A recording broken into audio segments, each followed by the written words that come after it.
আপনার প্রশ্নটা কি? আপনি কি এই 5টা অনুচ্ছেদ বলে বোঝাতে যাচ্ছেন যিশু ঈশ্বর দাবি করেছিলেন? হ্যাঁ। ঠিক আছে, আমি উত্তর দিচ্ছি।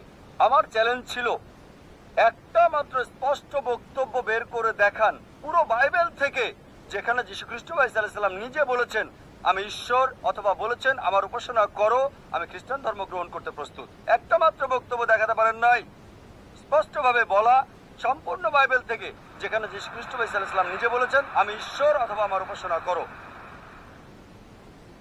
এখানেই বাইবেল আছে। আর এটা কিং জেমস ভার্সন। যেহেতু আপনি একজন শিক্ষক, আপনি প্যাস্টরও হতে পারেন। আপনি কি প্যাস্টর? না না না, আমি একজন শিক্ষক। আমি খ্রিস্টান ধর্মের একজন প্রকৃত বিশ্বাসী। আছে। রেড লেটার নামে এক ধরনের বাইবেল আছে যেখানে যিশুর কথাগুলো লাল করা আছে। আপনি 5টি বিষয় উল্লেখ করেছেন আর এগুলোকে 2 ভাগে ভাগ করা যায়।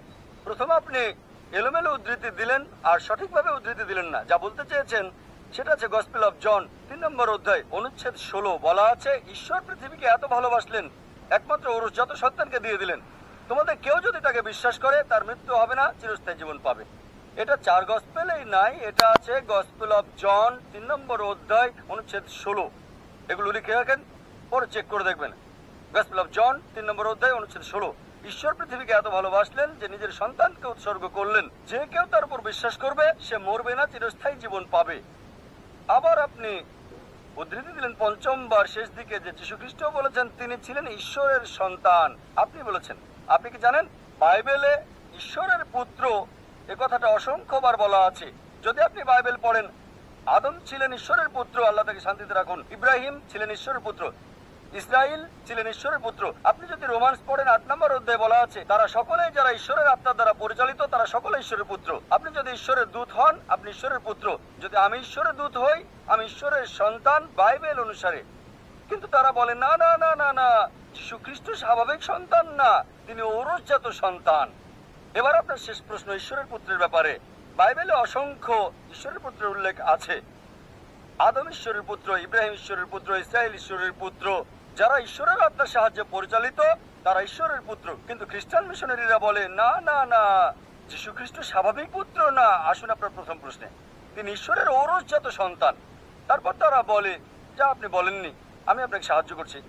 গসপেল অফ জন 3 নম্বর অধ্যায় অনুচ্ছেদ 16। ঈশ্বরের পৃথিবীকে এত ভালোবাসলেন যে নিজের সন্তানকে উৎসর্গ করলেন, যে কেউ তাকে বিশ্বাস করবে সে মরবে না, চিরস্থায়ী জীবন পাবে। ভাই, আপনি কি বিগটন শব্দের অর্থ জানেন? বিগটন শব্দের অর্থটা কি? না। বিগটন শব্দটার অর্থ কি? বিগটেন মানে এটা না যা আপনি বুঝেছেন। এটা মানে এটা হতে পারে না। করছি বিগটন শব্দটার অর্থ কি? হ্যাঁ আমি জানি। বিগটন শব্দের অর্থ কি? বিগটেন শব্দের 2টো অর্থ রয়েছে। যখন মানব জাতির বিষয়ে বলেন সে বিগটেন মানে তার রক্ত মাংসের পুত্র। যখন ঈশ্বর বিগটেন বলেন তার মানে এটা কাউকে বোঝায় না, তাকে জন্ম দেয়া। এর মানে হলো গভীর সম্পর্ক পিতা এবং পুত্রের মাঝে, এটাই যথেষ্ট। যদি বলেন পুত্র, আমি বলি ধরেন কেউ এখানে আসলো আর আমি বললাম হে আমার পুত্র, সে কিছু মনে করবে না কারণ তার অল্প বয়স। যদি আমি বলি যে পুত্র এখানে আসো, সে আসবে। যদি বলি বিগটন স্থান এখানে আসো, সে আমার গালে চড় মারতে পারে। এই অভিযোগ করে যে নাউজুবিল্লাহ আমার দৈহিক সম্পর্ক তার মার সাথে। ঠিক যদি একটা ছোট বালককে বলি বিগটন স্থান, বা একটা যুবককে হতে পারে 23 বছরের, আমি 40-এরও বেশি, যদি বলি বিগটন স্থান এখানে আসো, সে হয়তো আমার গালে চড় মারতে পারে। কেন? বিগটন মানে ঈশ্বরের দ্বারা সায়ার, সায়ার মানে নিম্নজাতের প্রাণীর যৌন ক্রিয়া সম্পর্কিত।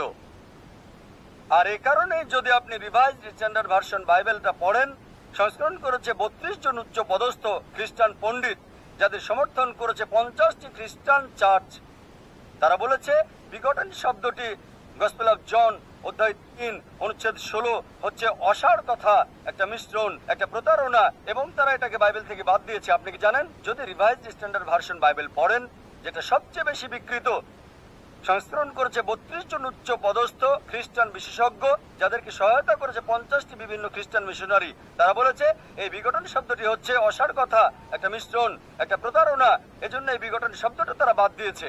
সুতরাং যদি বলেন পুত্র, তবে ঈশ্বরের পুত্র আছে বাইবেলে অসংখ্য। সুতরাং আপনার প্রথম এবং শেষ প্রশ্নের উত্তর আমি দিয়েছি। এবার আসুন আপনার দ্বিতীয় এবং তৃতীয় প্রশ্নে বলেছেন তিনি শয়তানকে তাড়ান। পুরো উদ্ধৃতি দেন। আপনি পুরো বাক্যটা বলেননি। আমি আমার লেকচারে বলেছি গসপেল অফ ম্যাথিউ অনুযায়ী অধ্যায় 12 28 নম্বর অনুচ্ছেদ তিনি বলেছেন আমি শয়তানকে তাড়িয়ে দিই ঈশ্বরের আত্মার সাহায্যে। গসপেল অফ লুক অধ্যায় 11 অনুচ্ছেদ 20 আমি শয়তানকে তাড়াই ঈশ্বরের আঙুলের সাহায্যে। এখানে বলছে না যে তিনি একা করেন, তিনি এটা করেন ঈশ্বরের সাহায্যে। এর মানে এই নয় যে তিনি ঈশ্বর। এই সবগুলো অনুচ্ছেদ যা আপনি বলছেন স্পষ্ট করে বলছে যে তিনি হচ্ছেন ঈশ্বরের দূত, তিনি নিজে ঈশ্বর ছিলেন না। এ কারণে আমি চ্যালেঞ্জ করেছি আপনি পুরো বাইবেলে একটা মাত্র অনুচ্ছেদ দেখান যেখানে স্পষ্ট করে বলা যীশু খ্রিস্ট বা ঈসা আলাইহিস সালাম নিজে বলেছেন যে আমি ঈশ্বর, বা তিনি বলেছেন আমার উপাসনা করো, আমি খ্রিস্টান ধর্ম গ্রহণ করতে প্রস্তুত আছি। যীশু কোথাও কখনো বলেননি যে শুধু যদি আমি বলি পুত্র এখানে আসো, এর মানে এই নয় যে আমার ওরজাত সন্তান। ঠিক একইভাবে যদি আপনি আমাকে বলেন যে আমি আপনাকে ডাক্তার জাকির নায়েক বলে ডাকবো, ঠিক, আর যদি আমি আপত্তি না করি যে না এটা সঠিক হতে পারে ভুলও হতে পারে, লোকজন বলে ডাক্তার জাকির নায়েক একজন বিশেষজ্ঞ, আমি নিজেকে মনে করি না বিশেষজ্ঞ, আমি একজন জ্ঞানের ছাত্র হিসেবে নিজেকে চিন্তা করি। সুতরাং লোকজন আমাকে যদি বিশেষজ্ঞ বলে আর আমি নীরব থাকি, তার মানে এই নয় যে আমি গ্রহণ করছি। তারা আমাকে বিশেষজ্ঞ হিসেবে বিবেচনা করে, আমি নিজেকে বিবেচনা করি না। সবসময় নিজেকে জ্ঞানের একজন ছাত্র হিসেবে উল্লেখ করে থাকি, তালবে ইলম। সুতরাং আপনি বাইবেল থেকে যা উদ্ধৃতি করেছেন, বাইবেলের যেখান থেকে করেন রেড লেটার হতে হবে। রেড লেটার মানে যীশু খ্রিস্ট বা ঈসা আলাইহিস সালামের কথা। একটা মাত্র বক্তব্য দেখান, স্পষ্ট অনুচ্ছেদ, পরিষ্কার করে বলা পুরো বাইবেল থেকে যেখানে যীশু খ্রিস্ট বা ঈসা আলাইহিস সালাম নিজে বলেছেন যে আমি ঈশ্বর বা আমার উপাসনা করো, আমি খ্রিস্টান ধর্ম গ্রহণ করতে প্রস্তুত।